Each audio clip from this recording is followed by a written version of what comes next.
Supongo que bueno, que lo sobrenatural tiene que ver con los trabajos que son en blanco y en negro, que es como algo básico, como lo elemental, y al mismo tiempo la imagen tiene que ver con lo primitivo, con cierta cosa que yo relaciono a lo fantástico, a la cultura negra y a, qué sé yo, ciertos mitos que no podría decir exactamente qué son, pero que existen. Aunque no lo parezca, de alguna manera las obras cuando las hago de alguna forma estoy absolutamente inmerso en el mundo real, ya sea porque vivo, por mi trabajo como ilustrador para medios gráficos, que me obliga a estar en contacto con, digamos, la realidad que todos vivimos. Y ese es el anclaje por un lado, y por otro lado es el anclaje porque siempre en los dibujos parto de la observación de cosas, de objetos, de insectos, de formas que después me voy liberando en el papel cuando las voy haciendo, y ahí se vuelven como más deformes y más fantásticas, pero en el origen tienen que ver con cosas que nosotros conocemos.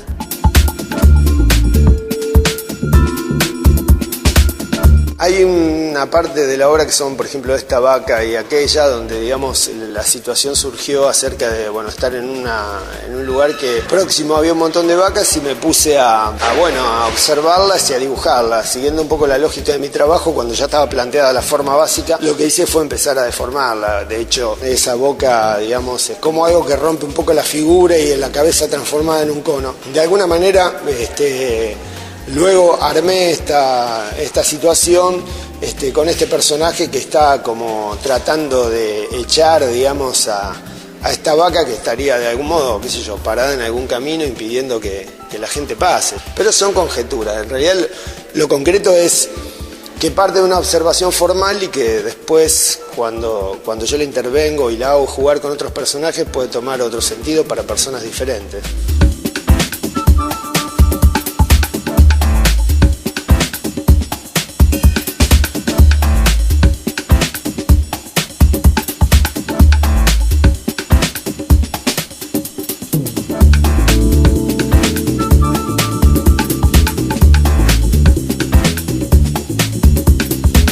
La técnica es tomar los dibujos, en realidad la muestra parte de dibujos en blanco y negro que son hechos en cartulina con tinta china, y en este caso mediante un proceso digital son ampliados y ploteados en vinilo, y a su vez esos ploteados en vinilo están interviniendo los espacios del centro.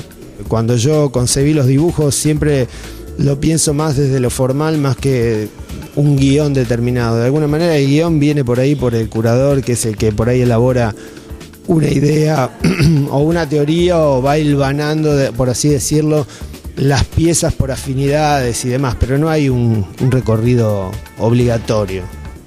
No, para nada. Tiene que ver con, creo que con lo lúdico, en ese sentido, que se puede empezar por el lado que vos quieras y recorrerla en el sentido que vos quieras. En realidad los dibujos que componen la muestra fueron dibujos que hice en los últimos 2 años, es decir, que de alguna manera, sin yo plantearme en estos 2 años hacer una temática X, fui desarrollando de alguna manera un cierto estilo por una cuestión de proximidad. Después de toda esa producción, el trabajo también, que es muy importante con el curador, fue elegir, además de elegir este formato para poner en el centro de esta manera, elegir cuáles de esos dibujos nos resultaban más fuertes. Y yo creo que la elección siempre pasa por una cuestión formal en este caso.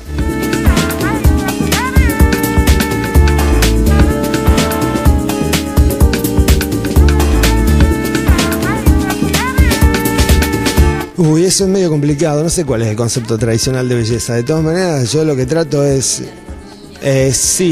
Sí, yo creo que están cargadas de esa intención. De alguna manera eso está muy presente en la factura del dibujo, digamos, en el hecho de hacerlo manualmente y después, aunque sea el trabajo, digamos, en la computadora, todo el trabajo mío tiene que ver con el placer, y de alguna manera busco generar formas que sean armónicas y que la gente pueda disfrutarlas, qué sé yo.